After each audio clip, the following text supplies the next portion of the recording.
सेवण मावा के ख़बर ॾींदा हलूं तालका रिपोर्टर महमद सफ़र सेवानी जी रिपोर्ट मुताबिक़ सेवण तालके जे वॾे में वॾे शहर भान सईदाबाद जी बाईपास रोड तां तारीख़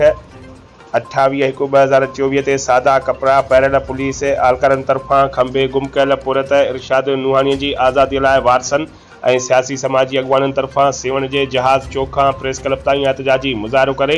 शदीद नारेबाज़ी कई।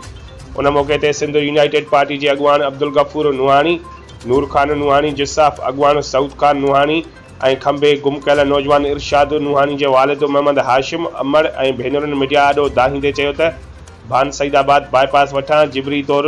खंबे गुम कयल नौजवान इरशाद नूहानी के फौरन आज़ाद कियो। अॼु असांजो पुरमन एहतजाज इरशाद नूहानी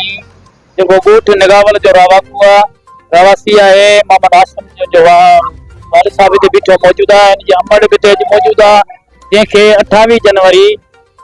ते भान सईदाबाद मां निकाहपोश माण्हू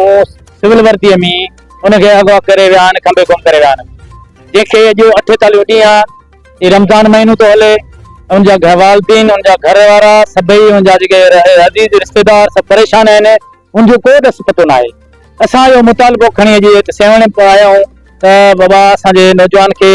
ज़ाहिर कयो वञे ऐं उन ते का बि अहिड़े क़िस्म जी का चार्जिस आहे त तव्हां उनखे जेको आहे अदालत में पेश कयो। जेकॾहिं को उनजो ॾोह कयो आहे उन त तव्हां उन ॾोह जी सज़ा मुल्की कानून तहत तव्हां कोर्ट में पेश करे उनखे जेकी बि सज़ा ॾियाणी ॾियारियो, जे न त उनखे फिलफोर